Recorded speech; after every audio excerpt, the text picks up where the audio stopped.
Off the southern tip of Africa, the frigid South Atlantic mixes with the milder Indian Ocean. The waters are cold and rich with plankton, fed by upwellings from the mighty Atlantic. Perfect conditions for a tiny fish to thrive.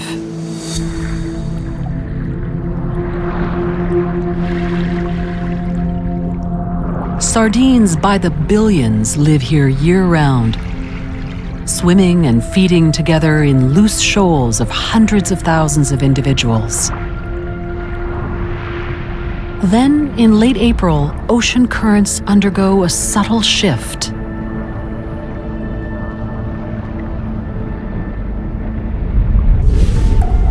As the southern winter approaches, upwellings and eddies force a tendril of cold water toward the east. The warm Agulhas current moves further offshore, allowing the cold stream to gain momentum. The cold water sardines instinctively cluster in the chillier current.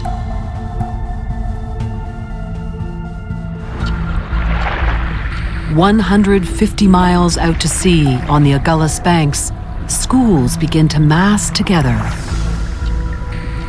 until they form a mega shoal 20 miles long. Then the single superorganism pours into the cold water highway toward the coast and shallower water. It's the biggest biomass migration on the planet, exceeding the great herds of the Serengeti. Yet exactly why they do it remains a mystery.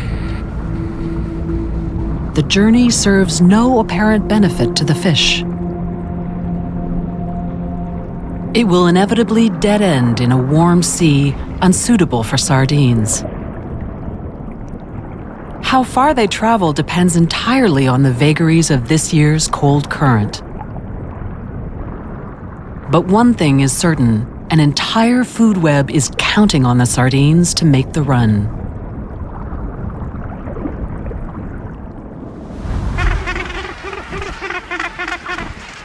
Some predators will follow the shoal for weeks. Others wait for the feast to pass close to shore. Some even race hundreds of miles to intercept it.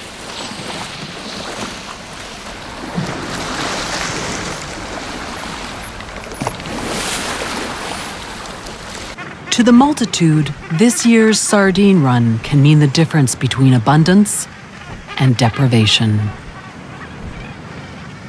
All are at the mercy of the current.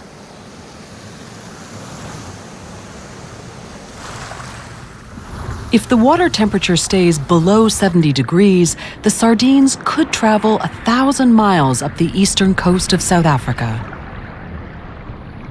But if the tendril of cold water fades, the shoals will turn, disperse, or disappear into the deep.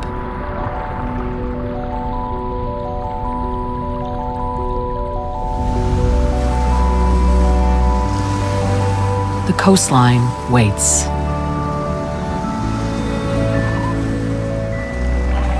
The first hazard for the fish lies just 100 miles from the sardines' home turf.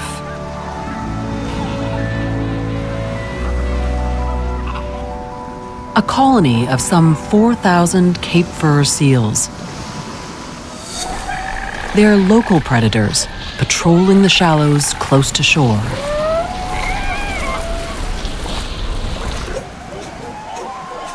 The pups need milk every 4 hours, so moms can't go far to hunt.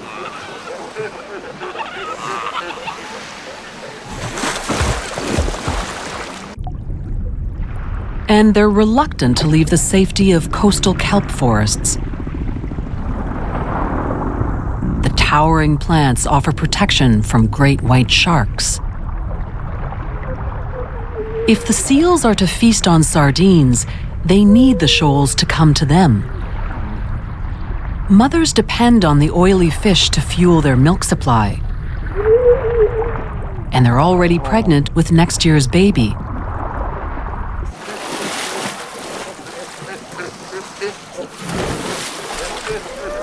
A precarious position when your food source is fickle. The colony is crowded. Pups cling to mothers. Tempers fray.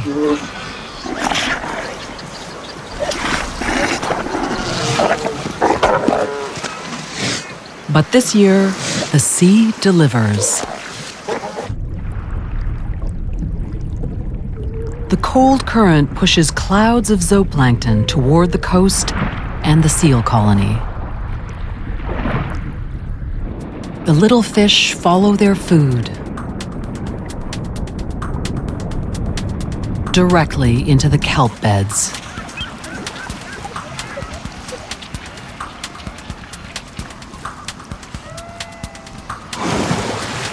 For the seals, it's the moment of the year.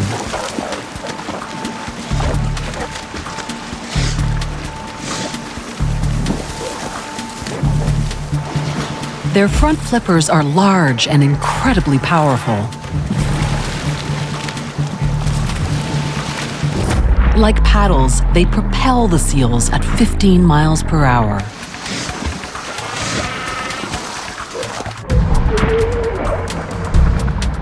And they provide control when maneuverability matters most.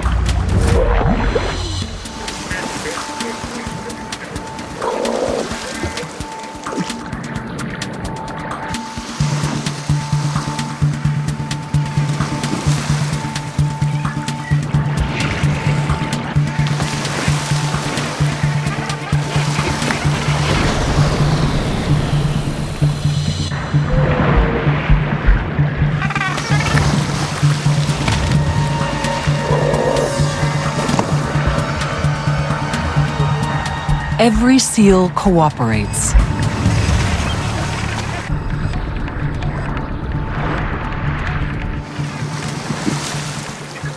The seals swallow fish whole, even when they're underwater.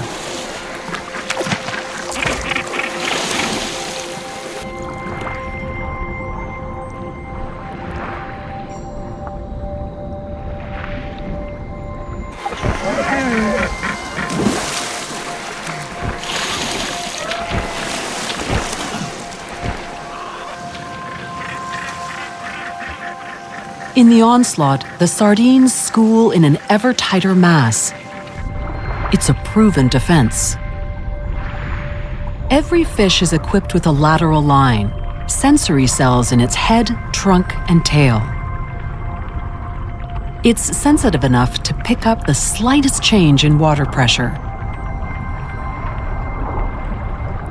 When a fish feels its neighbor move, it instantly responds in kind. Millions of tiny synchronized movements combine into one, forming a superorganism that shapeshifts and slips just out of reach. The assault by thousands of hungry seals barely makes a dent in the giant shoal. The sardines make their getaway up the coast, and the seals don't follow. They need to get back to their hungry pups. The shoal always stays in the cold current, covering up to 40 miles a day. Now the females drop eggs as they move up the coast,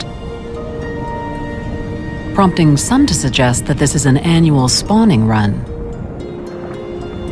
Others say it's simply driven by wind and cold water. With each mile, the water grows imperceptibly warmer. There's no telling where or when, but the cold current will eventually dissipate.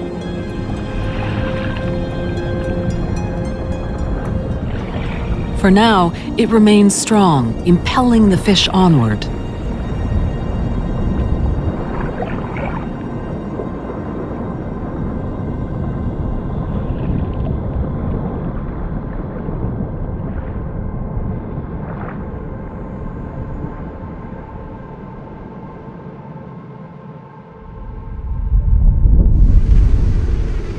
By early May, the sardines approach another landmark. 400 miles east of the sea colony.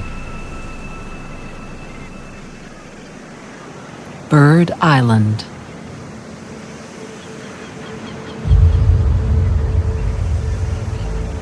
It's the world's biggest colony of Cape gannets. For 3 months, the birds have been feeding their growing chicks.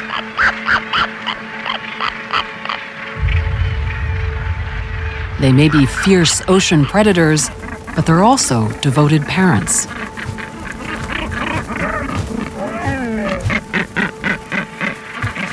They're monogamous, always returning to the same nest.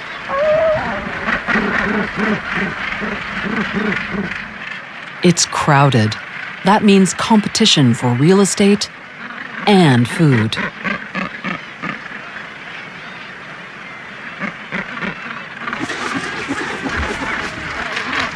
With over 200,000 birds in the colony, they need 9,000 tons of fish in one breeding season.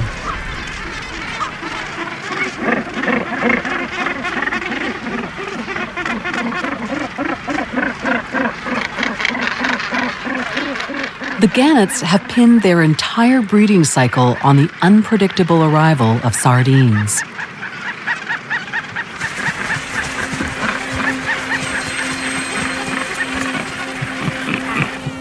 Scouts return with full bellies and good news.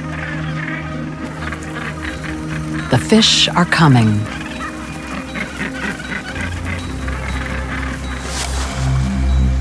The sardine superorganism is 20 miles offshore, within striking distance of the colony.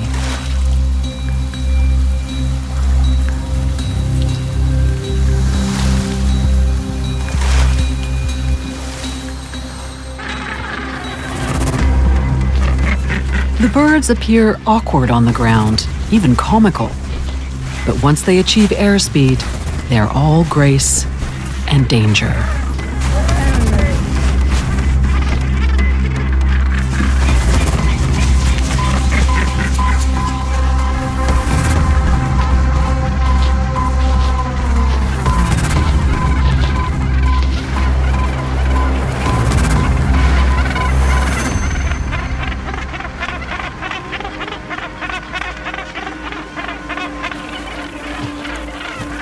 They soar 100 feet in the air. They scan the shoal with binocular vision.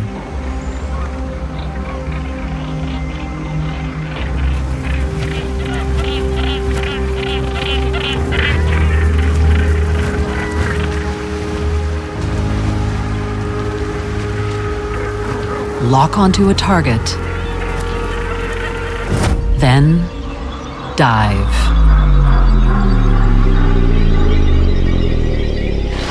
Gannets hit the water at 60 miles per hour.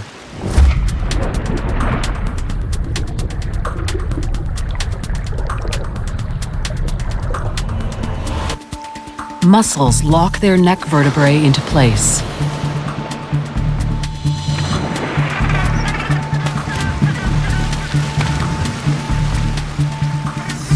Airbags in the face and chest absorb impact.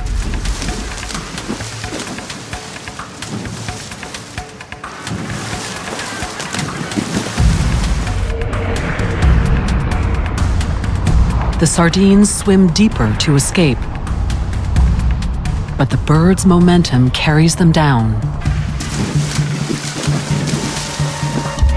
30 feet underwater.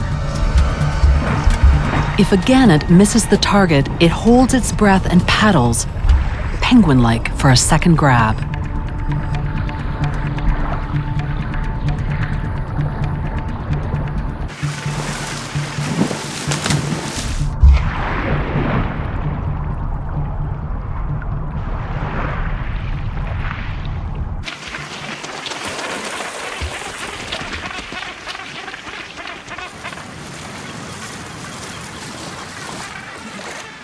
This first hunt is all for the youngsters, gannet parents load up their gizzards and return at high speed to Bird Island.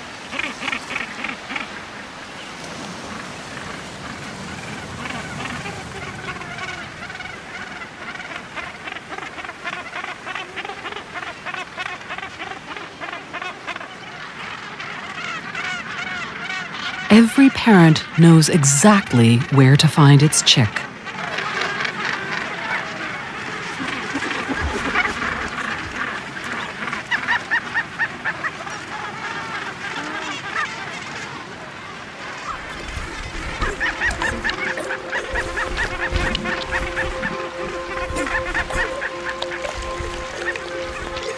The food cargo is precious. A healthy sardine run means more young gannets are given a chance to survive. But this is the fledgling's last free meal. The parent birds will leave them forever and follow the shoals. Any gannet that wants to eat must get on the wing and follow the fish. This is motivation for the chicks to fly.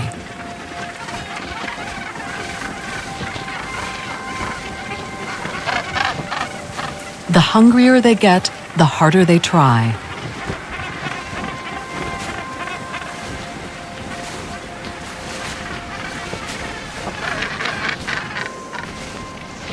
The learning curve is steep against howling wind and rough seas.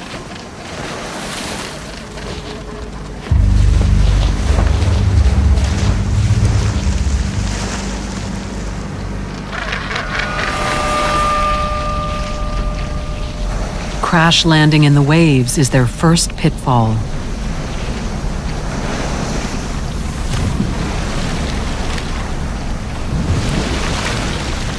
But the wild surf is not the real danger. Fur seals hunt these shores too.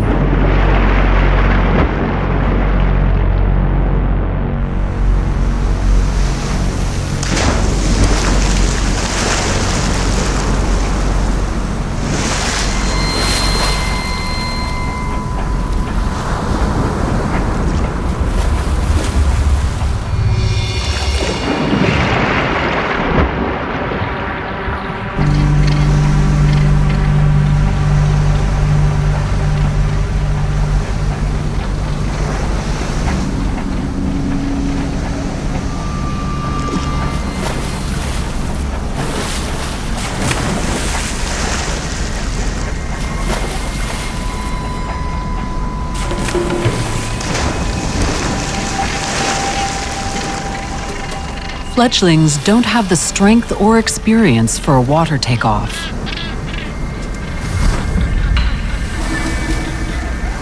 Soaked feathers weigh them down.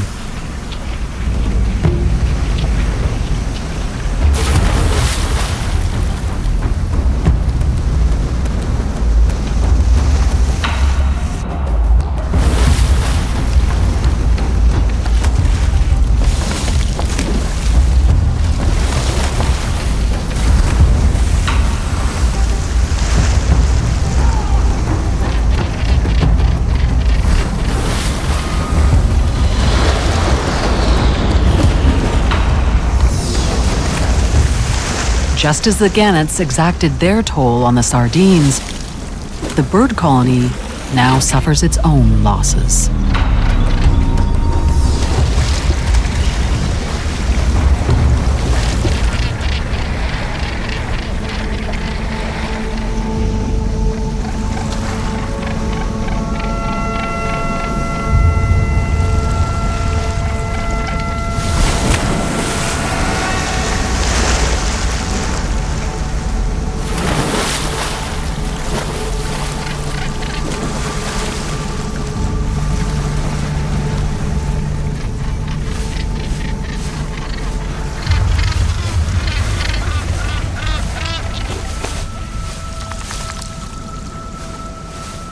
The lucky ones must dry their feathers and try again.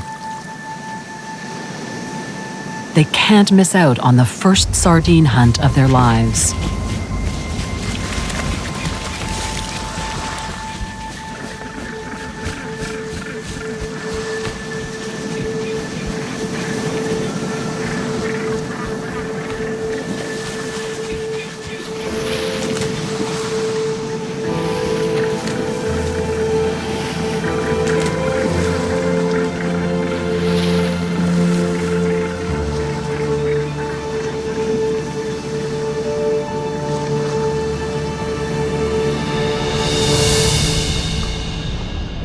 The sardines move east at 6 miles per hour. They're approaching the first real crux of their journey. 600 miles into the run, the coastline bends north, and the continental shelf starts to narrow. Their cold water ribbon is pinched against the coast by warm offshore currents. Billions of sardines must squeeze into the cold but narrowing channel.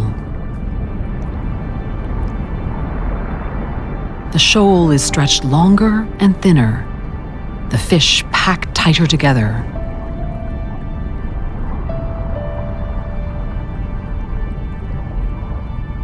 This current delivers them to a place called the Wild Coast.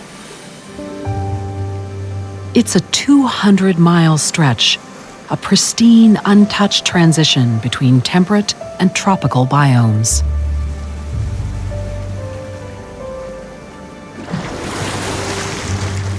It's not only a mix of water temperatures, it's also a crossroads for myriad species.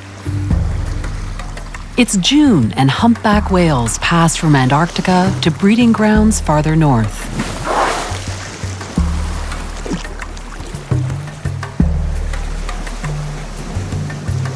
Others live here all year round.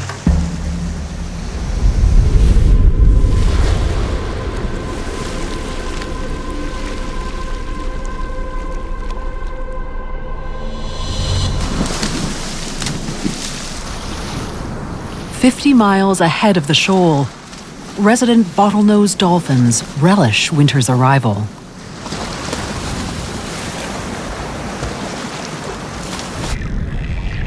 Dolphins live in social groups of about 25 members. Their play reveals why they're such formidable hunters. They're fast, they communicate, and they move as a unit. A real-life sardine nemesis. And this resident pod is just the advance guard for an even greater army.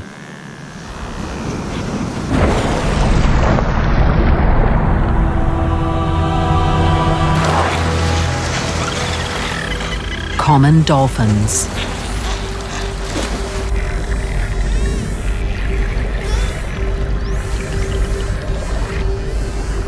They spend most of their lives in warmer waters along the coast. This time of year, their calves are just beginning to hunt. Mothers need to wean them before next spring's breeding season. A glut of fish would be a crucial windfall.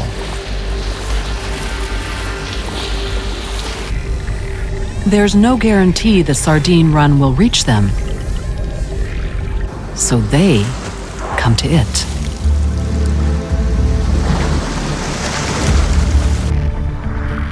As they head south, hundreds of small family pods converge.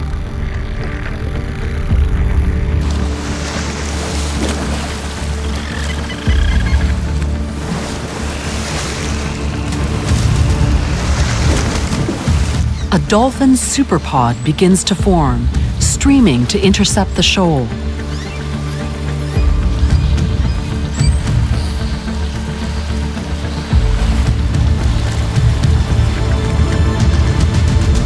A 100 miles to the south, the fish pour along the wild coast, unaware of what lies ahead.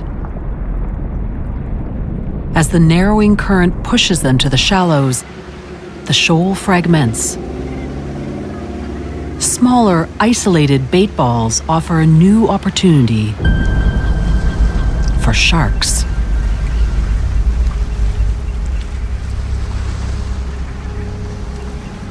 These migratory blacktips and dusky sharks have moved down from the warmer waters farther north.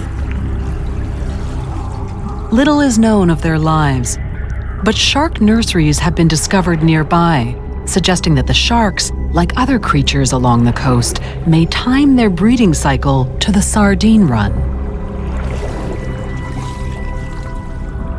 Tiny fish face off with dozens of sharks. It seems an unfair match, but the sardines launched their schooling defense.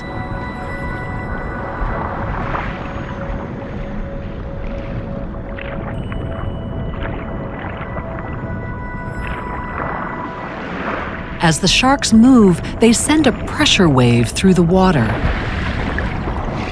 The fish detect it through their sensitive lateral lines. Just one moves out of harm's way, and every fish around it follows.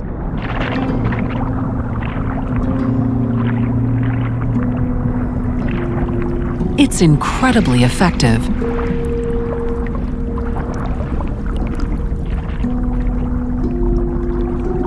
The sharks simply can't turn and bite quick enough.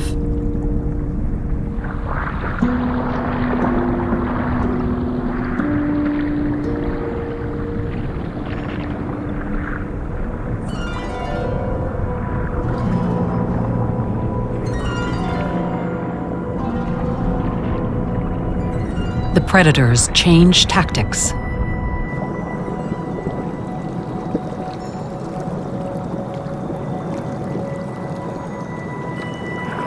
With sudden bursts of speed, they try and carve the shoal into even smaller balls. But they just don't coordinate enough.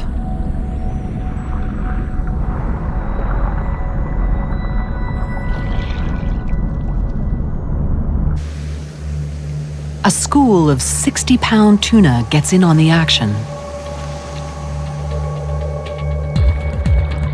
Normally, the sharks hunt tuna, but they seem to know help when they see it. The smaller tuna are much more agile.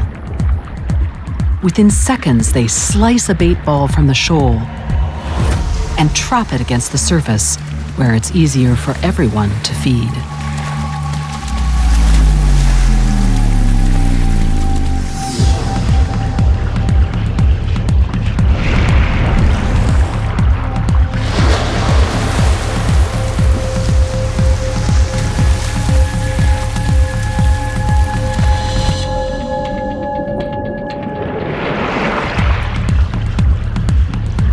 Game fish and sharks enjoy a temporary truce as they feast on the same prey.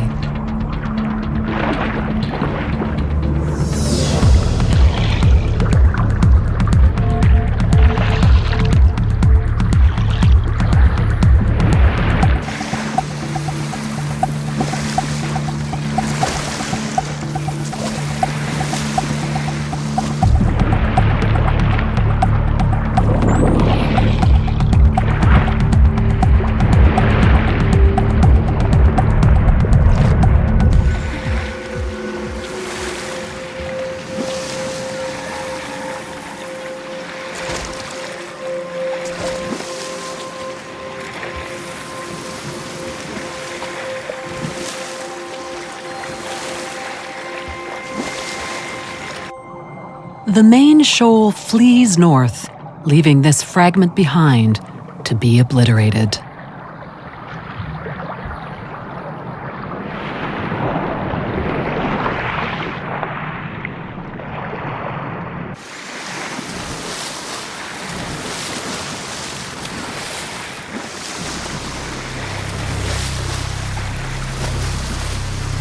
Even the gulls get their share.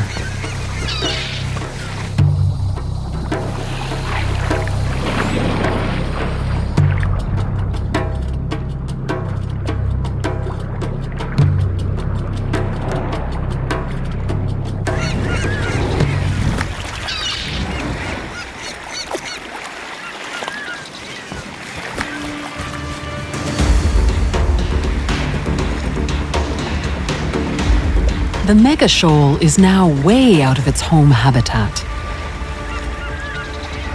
As long as it's cold, they swim blindly along. They're heading toward a feature of the South African coast that will prove the most consequential milestone of their journey. A sandstone buttress called Waterfall Bluff.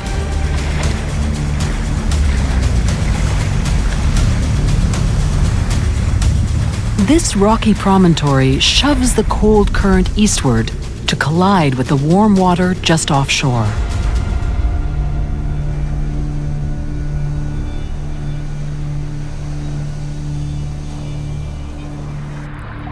Some years, the cold water can blast beyond this point.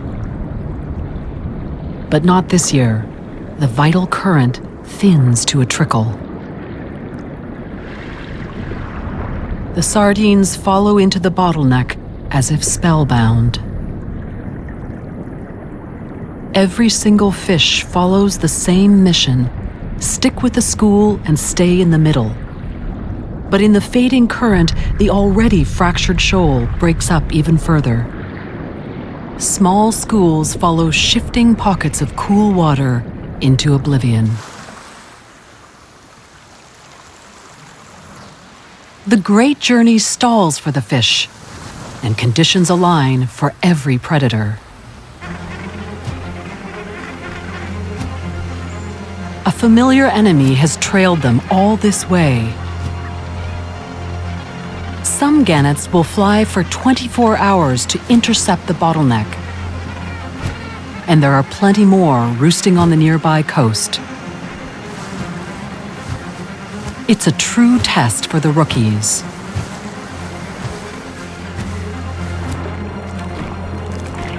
The sharks are back for more, too. Until now, the sardines have managed to slough off small bait balls as sacrificial decoys. But now, they're more vulnerable than they've ever been. The high-flying gannets are the first to spot a stalling shoal.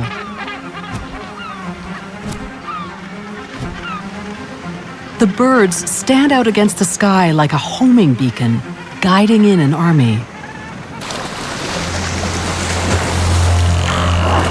It's the dolphin superpod, now grown to 20,000 strong.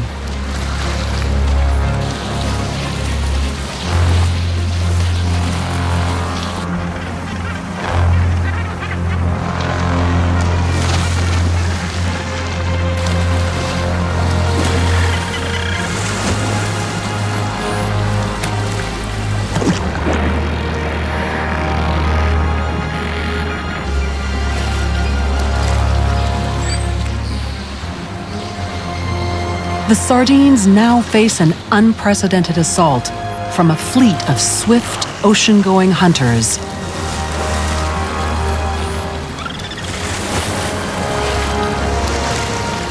And a far-flung, deadly air force assembling above.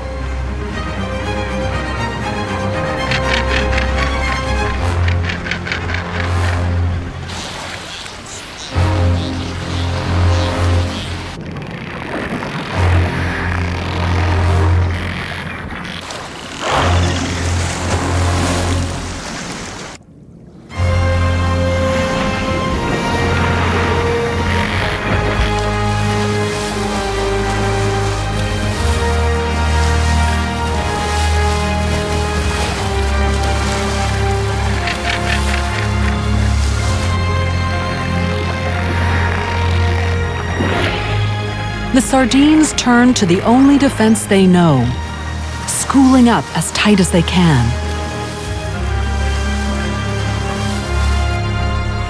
One moves, and they all move.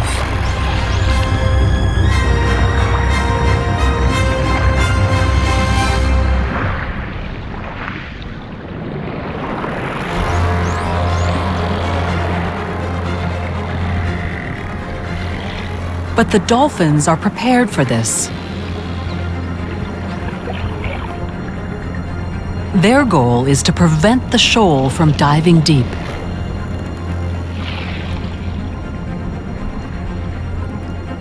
They coordinate their efforts, blocking the sardines' evasion. With surgical precision, they slice balls away from the main shoal.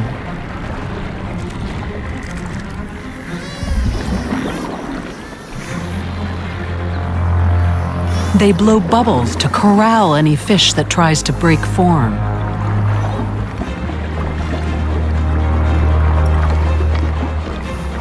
Forcing the fish tighter and tighter together. Every fish instinctively tries to get into the middle of the pack. But now, exhausted gills struggle to suck oxygen from turbulent water.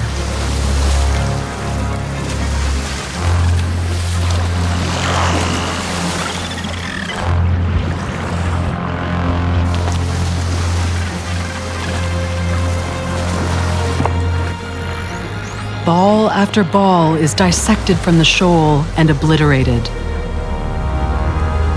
The dolphins get what they've waited for.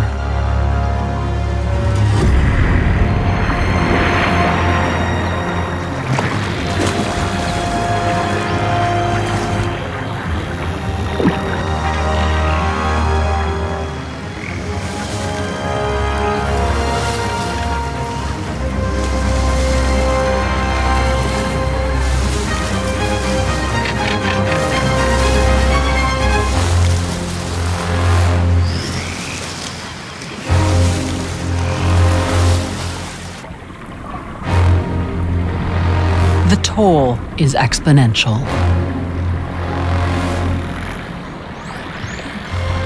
The dolphins are so effective at hurting the fish that every other predator is also more successful.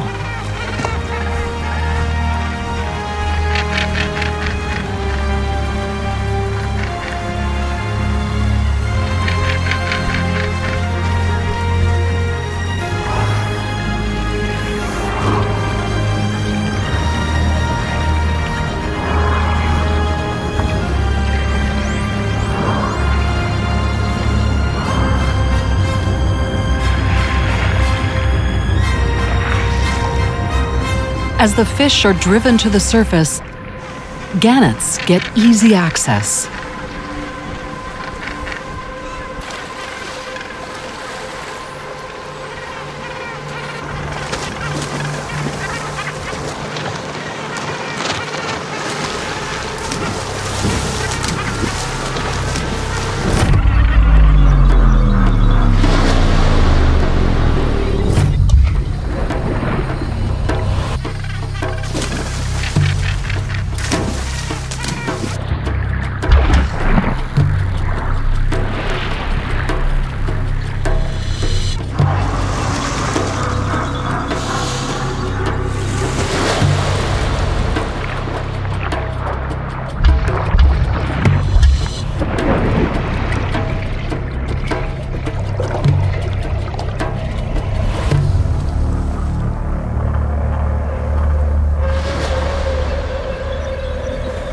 Dark fledglings now hunt like experts.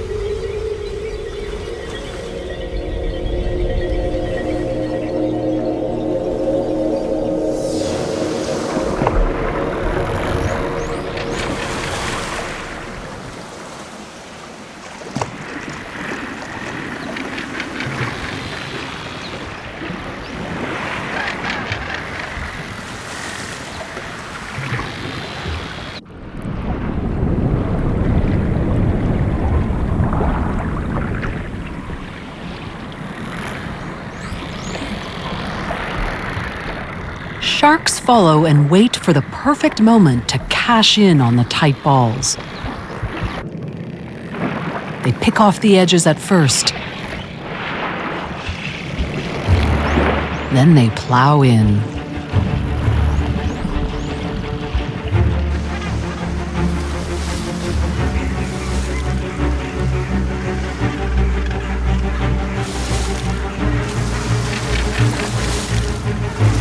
The dolphins are relentless.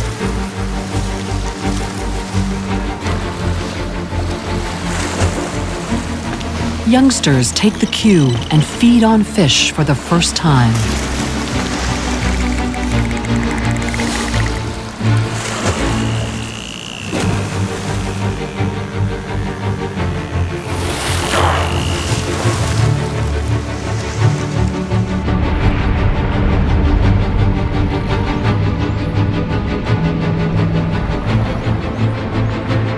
Along miles of coastline, every predator is synchronized.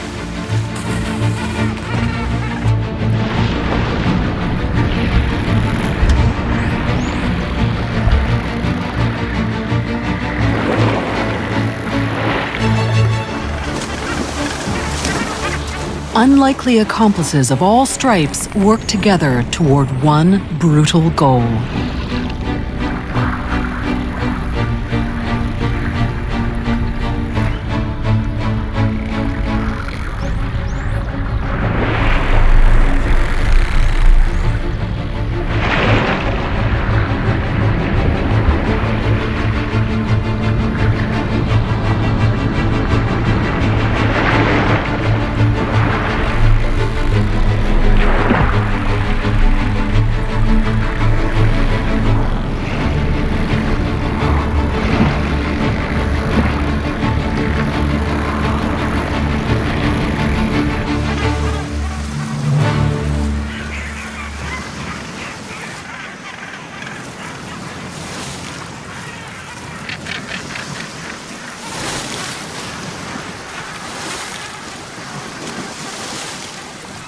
And then, with the fish exhausted and thousands of predators well fed, the biggest arrives.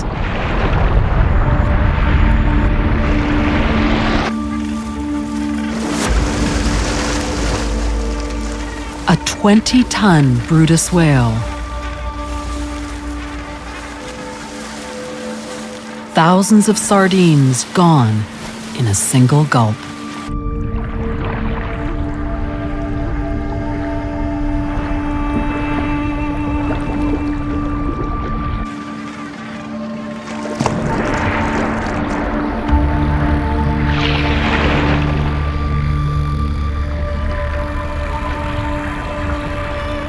The feast goes on for days.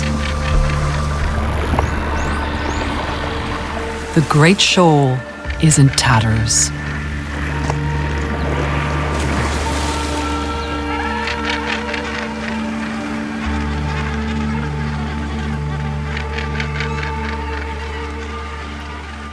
It's now a 3-mile buffet.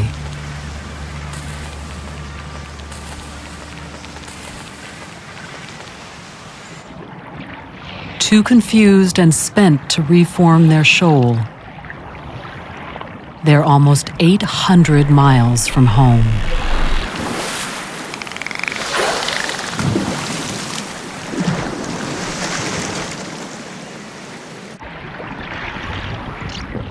They've been duped by the vanishing current. Now they're lost and scattered in a strange, warm ocean. Simply food for others. And yet, it isn't over. The predator of all predators arrives. Orcas.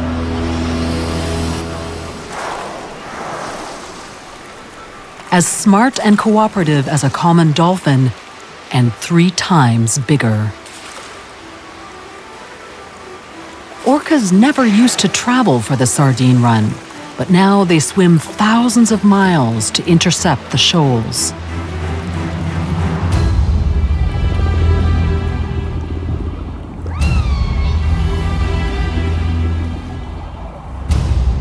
But it's not the sardines they're after.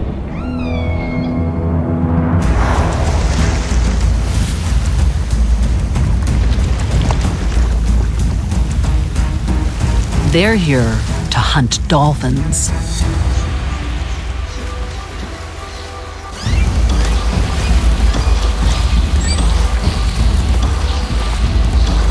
Not chasing anymore, but running, The orcas are not only more powerful, they have more stamina.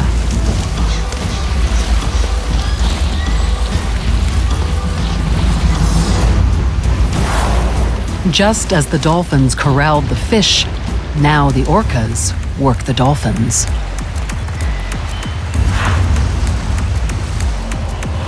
They isolate one from the pod.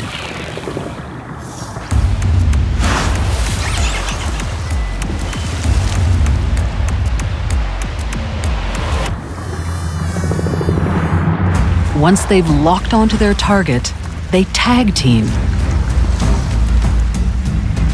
chasing it, exhausting it, then ramming it.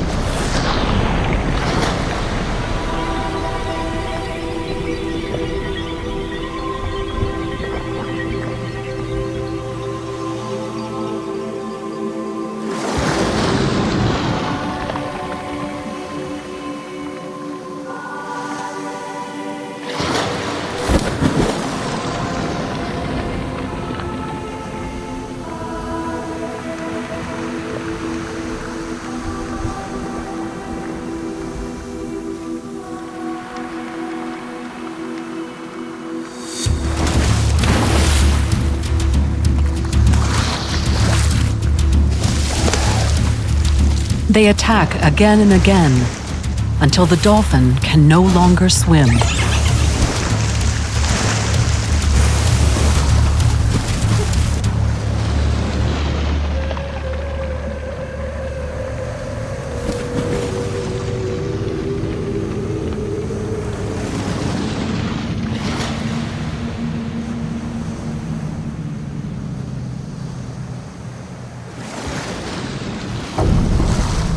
Before they can feast, they drown it.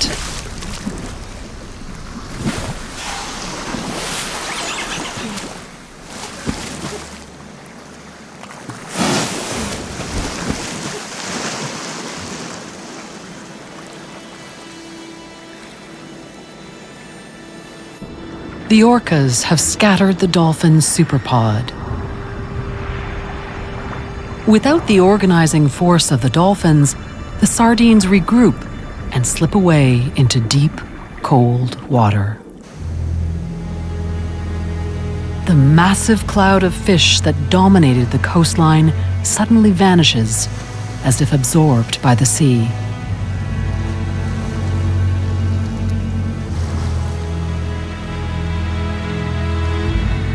As July concludes, the sated hunters disperse. Gannets proceed to travel up to 60 miles a day, searching for more food. Sharks continue their migrations, fully fed and stronger for it.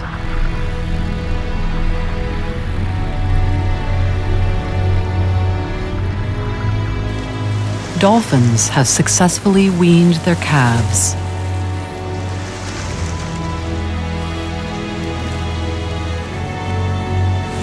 Superpods thin out as family units regroup and return to their regular hunting grounds. The cold current has delivered the feast that all the animals were counting on. Now it fades away, mixing with the warm Indian Ocean.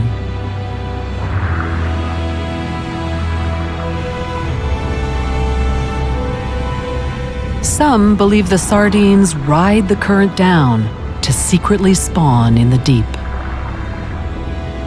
Others say they follow it all the way back 1,000 miles to their home off the Cape. Next year, the cold current will reform, stronger or weaker than the last. And billions of little fish will be driven to follow its call, to face hardship and sacrifice toward a purpose yet unknown.